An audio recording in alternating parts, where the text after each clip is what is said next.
Dinarland stuff. First up from Delta. Why is the CBI training new personnel in July 2nd to 20th? They will need more employees. In my opinion, they are ramping up. Business inside of Iraq will increase. Article 8 will help with everything increasing. They are expecting more and more business coming to Iraq. Next from El Merv, ISF Ops this morning secured the Walid border crossing and remainder of Iraqi side of Syria/Jordan border stretch. Vital accomplishment in area that's secured for first time during New Iraq. Happens days before anniversary of Fallujah's liberation too. NW Montana, Iraq forces recapture medical complex in Mosul. Now from Mike, what Iraq needs to do is abandon the centralized, socialist economic model and embrace the 21st century. Get the banks up to snuff so they're used for more than a currency trader, pass the economic laws and champion the open market economy. The Ballas-Samuelson effect is what raises the value of the currency, not the tweaking of the sale of foreign currency purchases. In my opinion. From XYZ, the Iraqi army had planned last Saturday to hold a major ceremony to see complete the liberation of Mosul and remove the last stronghold of Daesh in Iraq, coinciding with the 3rd anniversary of its fall, but the organization is urging, but this did not happen.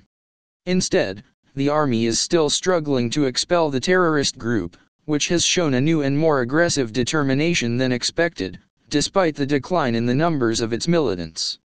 From Who Knows? Mosul, Iraqi news. Iraqi government forces managed on Thursday to take over a main entrance to western Mosul's old city. Islamic State militants last refuge in the city, the Joint Operations Command said. Lieutenant General Abudlamir Yaralat, commander of the Jox Nineveh operations, said in a statement forces had taken over the Bab Sinjar area, effectively severing all routes to the old city and putting militants under a consummate siege. Due to the impassable streets of the old city, the 9th Division's armored vehicles will stop at besieging the area, leaving the invasion to infantry forces from the Army, the Counter-Terrorism Service and the Rapid Response Forces. BRIG General Saleh Hartz, commander of the 34th Brigade of the Army's 9th Division, told Al Murbad website. Iraqi commanders have recently said that a few hundred IS fighters remained in the old city, the group's last refuge in western Mosul, from where the group first declared the establishment of its rule over a third of both Iraq and Syria in 2014. There had been numerous reports in the past of al-Baghdadi being killed, but they did not turn out to be true. The IS leader last released an audio on November 3, urging his followers to keep up the fight for Mosul as they defend the Iraqi city against a major offensive that began weeks earlier.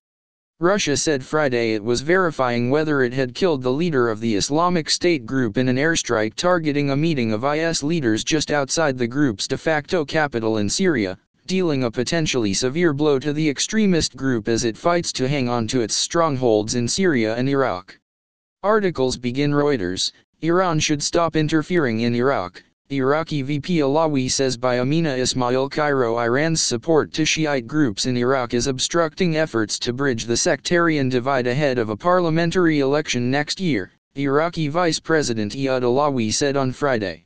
Iraqi leaders hope to restore control over all Iraqi territory, defeating Islamic State, before an election due by the middle of next year. A very significant statement here by Alawi. Remember, I told you if we don't get the RV before these elections there could be yet another hold-up. Iran has been interfering even in the decision-making process of the Iraqi people, he told Reuters. We don't want an election based on sectarianism, we want an inclusive political process. We hope that the Iraqis would choose themselves without any involvement by any foreign power. Alawi, a secular Shiite politician who has supporters among some Sunnis, was in Cairo to meet Egyptian leaders including President Abdel Fattah al-Sisi for discussions about oil and the conflicts in Syria, Yemen, and Libya. Iraq lies on the fault line between Shiite Iran and the mostly Sunni Arab world. Deep-running animosity and distrust between the two sides is fueled by sectarian divides. Tensions grew further after Iran, by leveraging its ties with Iraq's Shiite majority, has emerged as the main power broker in Iraq after the United States withdrew its troops in 2011, 8 years after it toppled Saddam Hussein, a Sunni. Tehran denies interfering in Iraqi politics, saying the military assistance it provides to Shiite paramilitary groups is meant to help defeat Islamic State, the Sunni insurgents who declared a caliphate over parts of Iraq and Syria in 2014. Really? What about prior to ISIS? U.S.-backed Iraqi forces have dislodged Islamic State from Iraqi cities the militants captured, and are about to fully capture Mosul, which used to be their de facto capital in the country. The group however remains in control of swathes of territory by the Syrian border and inside Syria. Both of Iraq's current and previous prime ministers, Haider al-Abadi and Nouri al-Maliki, belong to the Dawa Party, a Shiite group with close ties to Iran. But Abadi has managed relations with the Sunnis better than Maliki, and also improved Baghdad's ties with Saudi Arabia, Iran's regional foe. This is the right time to have a fair election that nobody interferes in, neither Iran nor anybody else, nor Turkey, nor Syria nor the U.S., said Alawi. Alawi has previously accused Tehran of blocking his bid to become prime minister in the 2010 elections, even though his group won the largest number of seats, albeit with a narrow margin. Turkey offers Iraq reconstruction of Mosul. The spokesman for the Turkish president, Ibrahim Kalin, said that Turkey is ready to help Iraq in the reconstruction of Mosul after the liberation of the militants of the ISIS terrorist. We are ready after the end of the process of liberating Mosul completely to rebuild it in addition to building what is destroyed in other Iraqi cities, Kalin told a news conference in Ankara. It is noteworthy that the Iraqi army and security forces, in addition to the popular mobilization forces headed by the airlift supported by the US-led coalition aircraft and the Iraqi Air Force, towards the old neighborhoods in Mosul, the last remaining under the control of the terrorist organization ISIS. The remaining neighborhoods under the control of the organization's militants were announced in the western part of Mosul on May 27, and 180,000 civilians are still trapped in those neighborhoods and used by the organization's militants as human shields. According to the Iraqi Operations Command, only 500 terrorists remained in the city. From 2013, 3 zeros cancelled by the Central Bank of Iraqi News, the Iraqi dinar will have 3 zeros cancelled by the Central Bank of Iraq according to Finance Commissioner, MP Abdul Hussein al-Yasiri. MP al-Yasiri told Iraqi News that it is supposed that this year will witness necessary preparations to cancel 3 zeros from the currency. He added that his commission supports such move for its importance to the Iraqi economy. The Central Bank of Iraq, earlier, announced that cancelling the zeros is within a plan to develop monetary policies in the country. One of the difficulties facing Iraq is withdrawing 30 trillion Iraqi dinars from Iraq's market at the present time and to replacing it with new currency. Earlier, the Ministry of Finance ruled out the idea of cancelling the zeros in 2013 because the federal budget was based on the current currency.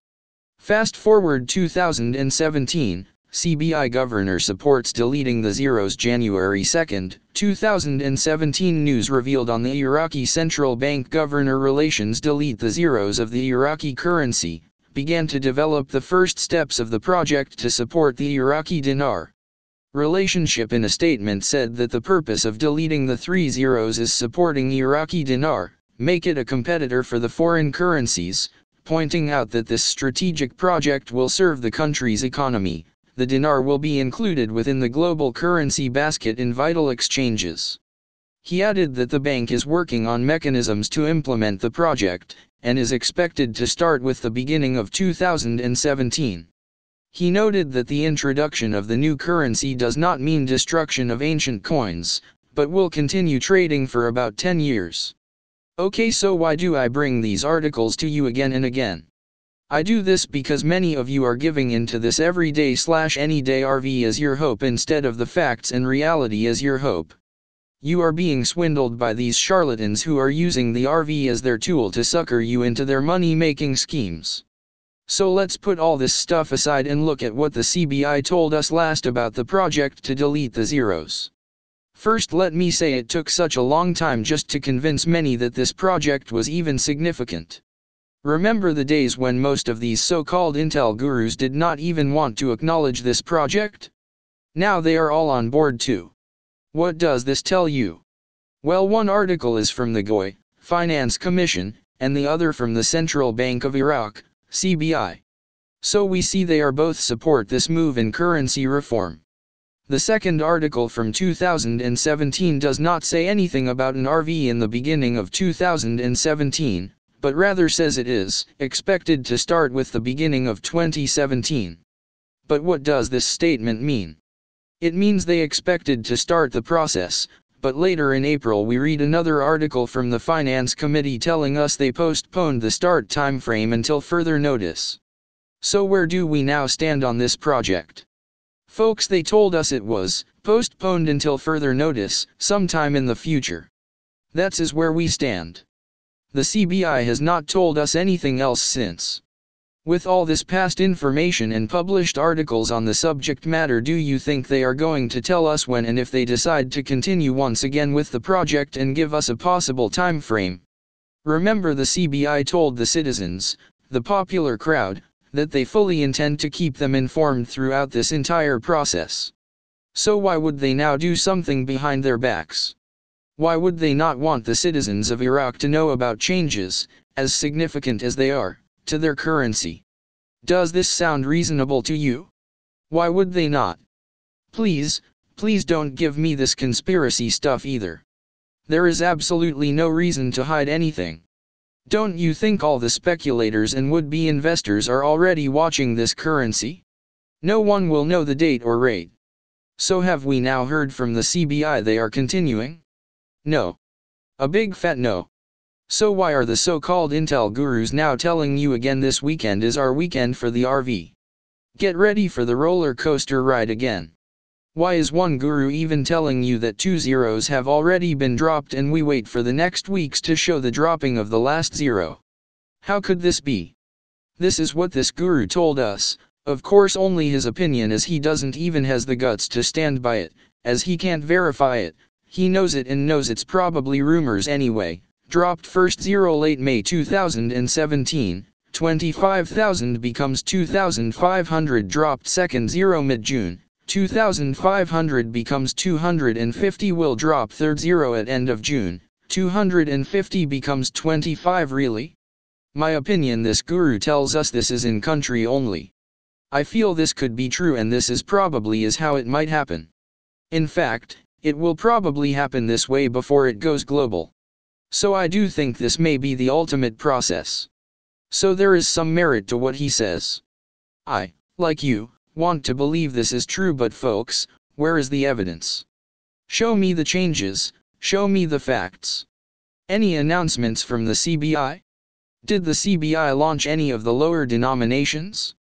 Any articles from the news media? So is this information just purely opinion, factual, or just someone spreading rumors? Just asking. Again, I too want to believe. Iraq Economic Commission demands CBI to delete zeros, points to Chapter 7 as rationale. July 6, 2013 demanded Economic and Investment Commission Parliamentary CBI, the need to delete the zeros from the currency after the withdrawal of Iraq from Chapter 7. So I ask, is Iraq fully out of Chapter 7 financial sanctions? No. Oh, didn't PM Abadi tell us in late April 2017 that he is working with the IMF to fully get out of Chapter 7 sanctions? Does this bring us to late June? Why did he tell us this? Why did the Finance Committee also tell us around the same time frame that the project to delete the zeros was postponed until further notice? Don't you see the timing and connection between these two events? An MP Khalil Mama said at a joint conference with members of the Economic and Investment Commission he was on the central bank to start a restructuring of the currency being a purely economic issue. He added that Iraq is not the only country that deletion of zeros from its currency. Previously, Turkey and Lebanon has succeeded the stability of the economic situation. He said the constitution between the need to change the currency and delete is required by the economic situation for the people. So where do I believe we are today with the RV? It is my opinion, based on my personal analysis of the facts and artilces, that something big in currency reform is set for the end of June, early July timeframe. It might be that Iraq will have the third zero deleted from the currency at this time, and this so-called guru could be correct. But putting all this aside, we see other evidence pointing to this time frame too. We see the ISX closing down at the end of June, not related to EID since it ends on June 26. We see that through PM Abadi's statement, a good possibility that Iraq could get fully out of financial sanctions related to Chapter 7. We heard from the IMF that Iraq will soon be moving fully into Article 8 from Article 14 of the Union Charter. We heard from the WTO they want to finalize the process of moving Iraq to full membership. We were told many times that security and stability were needed in the country to continue with the project to delete the zeros, and ISIS was their main excuse for not having this needed security and stability. ISIS is now defeated. It all looks so good for a possible RV this early summer. Of course, this is just my opinion.